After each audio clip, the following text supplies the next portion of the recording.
All right, Daniel, let's turn the page to the defense. An impressive unit again in 2022, fourth nationally in scoring, top 10 in total yardage given up. I guess one of the sore spots, though, would be the pass rush. And of course, a lot of detractors would point to those numbers and say, well, they play in the Big Ten Western Division against a lot of mundane offenses. There is some truth to that. The non-conference opponents have not been the best typically, although there is a date in Chapel Hill coming up against Drake May. That is one of my favorite non-conference games in all of college football coming up in September, but this pass rush will need to improve. Yeah, the pass rush, 13th percentile pressures per game last year. I like to look at pressures because everybody looks at sacks, and it's just a part of the puzzle. You got to have sacks, hits, and hurries. How are you affecting the quarterback? Are you creating interior pressure to collapse the pocket, prevent escape lanes, make it difficult for the quarterback to have effective vision?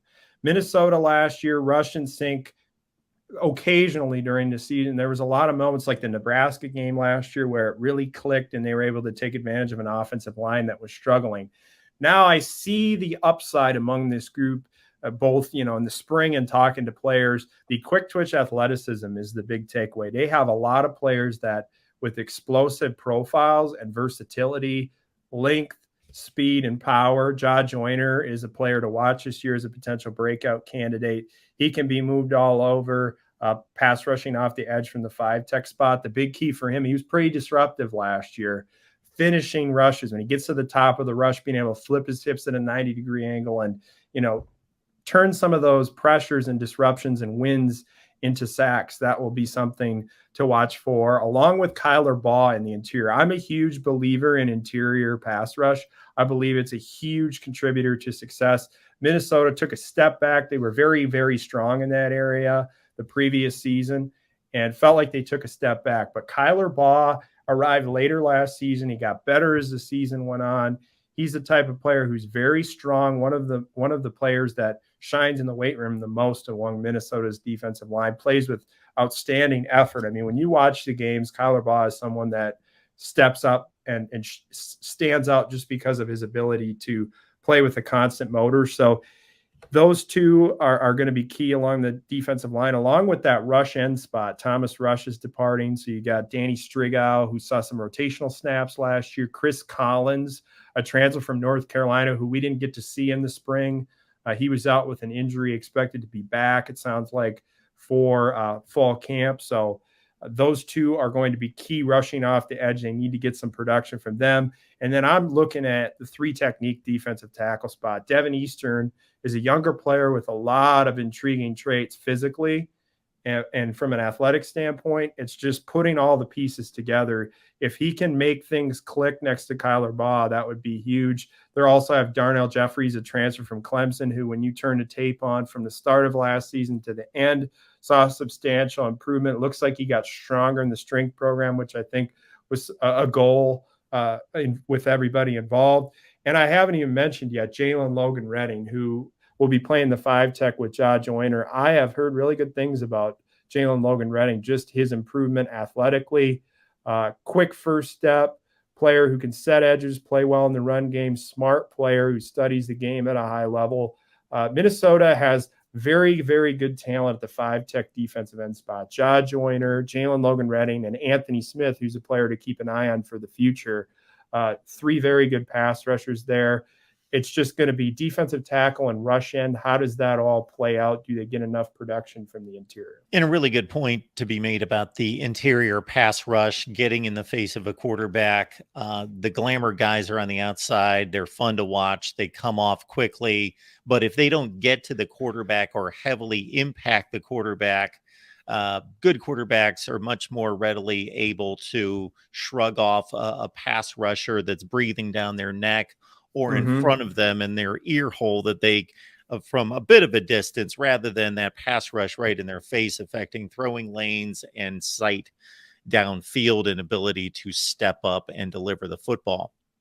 No doubt about it.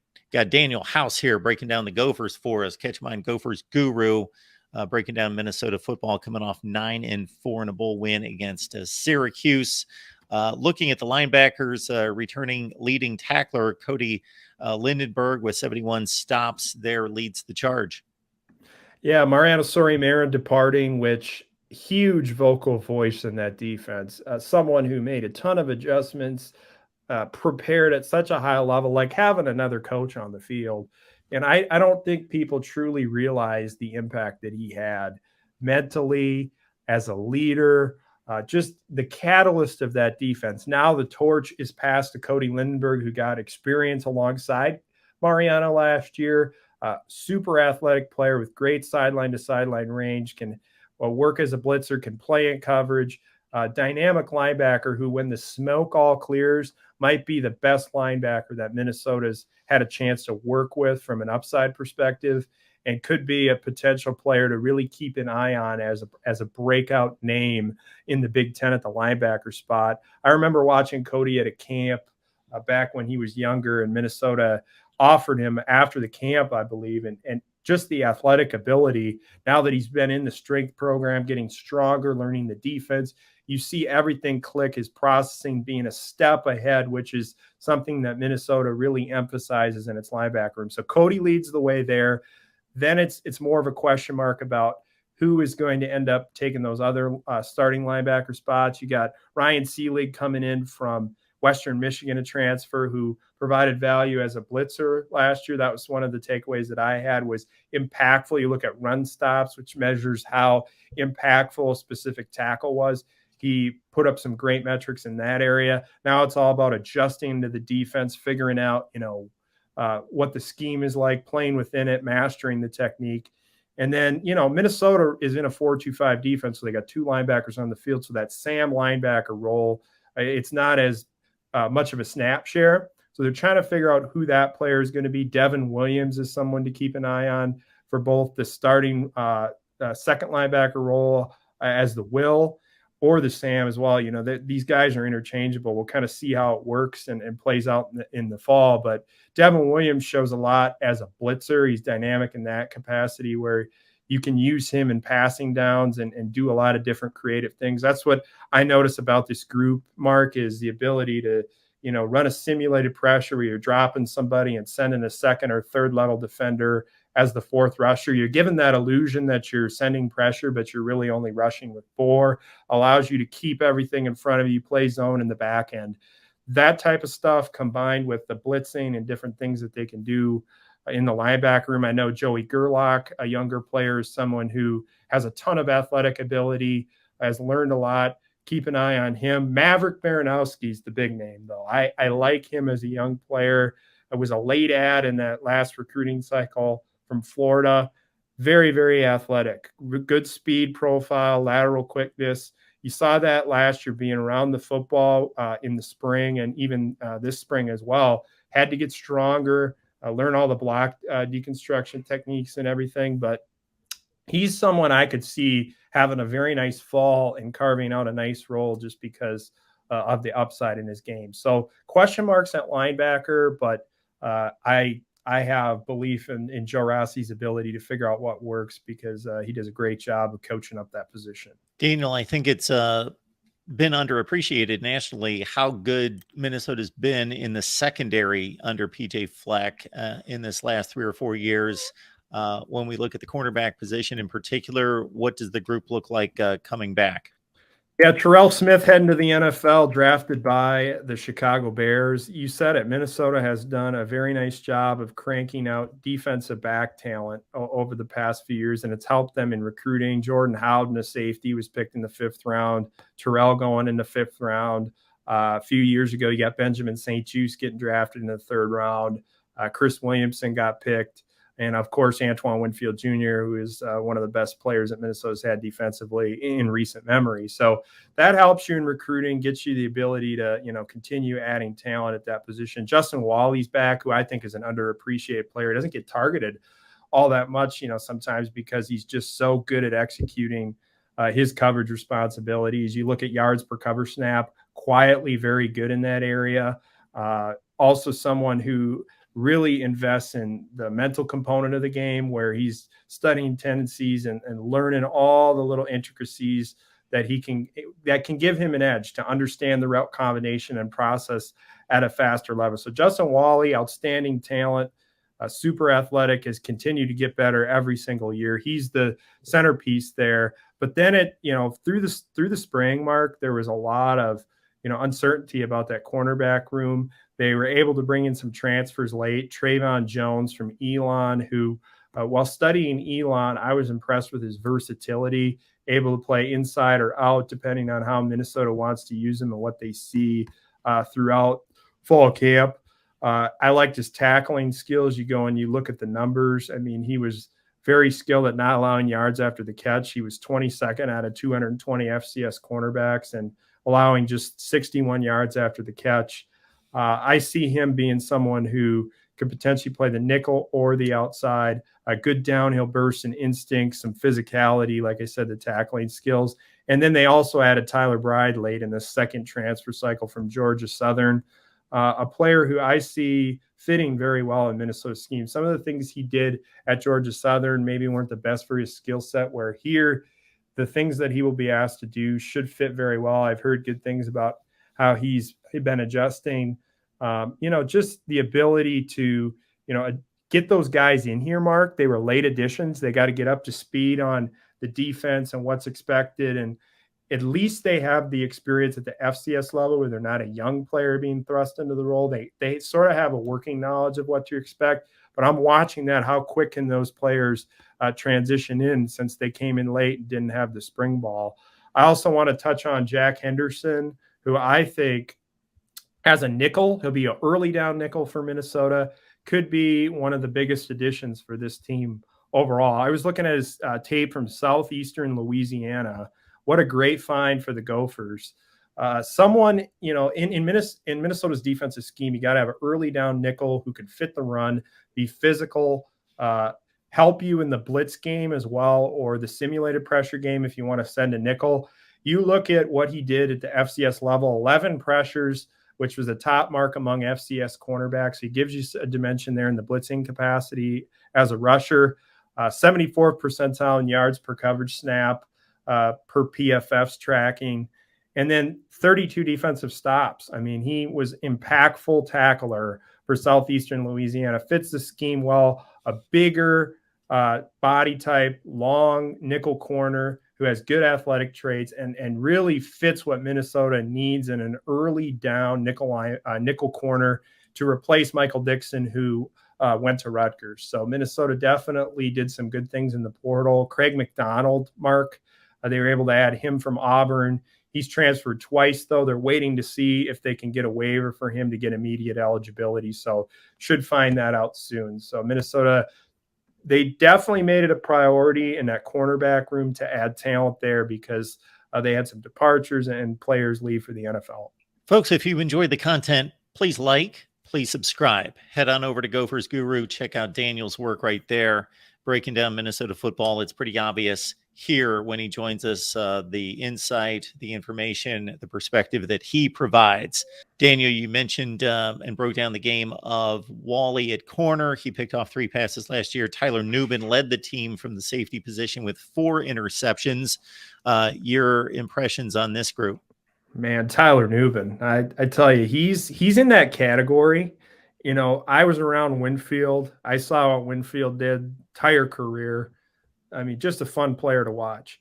Tyler Nubin, you kind of see when those players are in that upper echelon tier where they're just different. Their mentality, their playing style, their athletic ability, just the natural skills.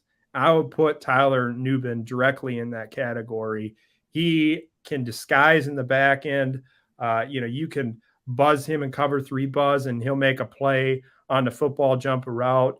Very good processing. I talked with him at the Gopher Media Day, and we were talking about I asked him about increasing his processing speed. How do you pick up route combinations faster?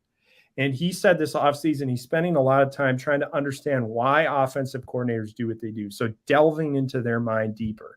And he was explaining how, they call certain things in specific areas of the field, whether they're backed up or they're in the red zone or specific areas on the field. You can pinpoint things down to maybe get 3 or 4 plays that they like to run based on tendencies. So he's that type of player who puts in the work, but has all the traits that you're looking for in a dynamic safety. Definitely a player who I could see flirting with first round conversation at the end of the year, first, second round pick type of talent. He is poised for a big year and will be the key leader of that group. He stepped up in that capacity and is ready for that role. Alongside him, Mark, is Darius Green, who a lot of people on the staff are excited about. He is physical. He's that heat-seeking missile type of safety where he can roll down into the box and lay a big hit. You saw it in the Syracuse bowl game, the one play that he made, I believe it was on 4th down, shooting downhill to make a play. Like this guy plays hard all the time. He's physical. You could maybe even kick him inside on passing downs to play some nickel if you wanted. It could explore that. But Green and Newbin together, losing Howden is a big loss just from a mental perspective because he was so key at working with Newbin, having that chemistry and being able to disguise when you're in too high and rotate late or do different things from the back end, make adjustments and checks. Those two were in sync, but Darius Green is picking it up, learning, and has Tyler Newbin to work with. And then, behind those guys, Aiden Gooseby is someone who has, shown growth, younger player that could potentially carve out a role if they do indeed kick Darius Green in on passing downs. He could get on the field. Another player who packs some physicality, plays hard all the time, and is fast from the back end. And then Coleman Bryson as well. You saw him with the pick 6 in the bowl game, in the Pinstripe Bowl. I remember when Coleman Bryson first got here, hearing stories from people that are like, man, this guy is going to be a very good player. The instincts already to be able to anticipate and jump routes. And, you saw that on the film when he played high school ball in North Carolina, but he is always around the football, a step ahead, just has this natural ability from the back end. So when you look at this defense, Mark, definitely the strength around it is the safety spot. They have a lot of different skill sets. They've got their star player in Tyler Newbin in the back end, combined with Darius Green, who's developed up, and then some younger players who the staff is very excited about. Even in the corner room, too, like Rylan Kelly, Tariq Watson. Rylan Kelly's a long cornerback that's got great athletic traits. Reminds me a lot of Benjamin St. Juste stylistically. Got reps in the spring just because they were short in the cornerback room. I'm watching him. How does he look in the fall camp? Tariq Watson's more of the shifty, explosive type of defensive back. Had a really good 100-meter time in high school. So he has that explosiveness that you're looking at, and the transition quickness at the cornerback spot. So those two will be competing it out with Trayvon Jones from Elon, Tyler Bride from Georgia Southern. They have a lot of skill sets that I feel are versatile and can do many different things. So they'll be exploring throughout the fall camp, trying to figure out which role is best for each person and what type of packages that they can use to best suit their strengths. Folks, as you can see on the ticker down below, we've got a Discord link where you can talk college football 24/7, 365. Go to patreon.com/MarkRogersTV. Talk college football all the time. Plus, there's all sorts of exclusive content benefits and predictions and so forth. Gophers Guru, get on over there. Check out the work. Is it gophersguru.com, correct? Gophersguru.com. Yeah, we could sit here, I think, and talk college ball all day. Mark and I were talking before, and we're talking about kickoff returns and the impact of special teams. And I love talking ball with Mark, so go support his work.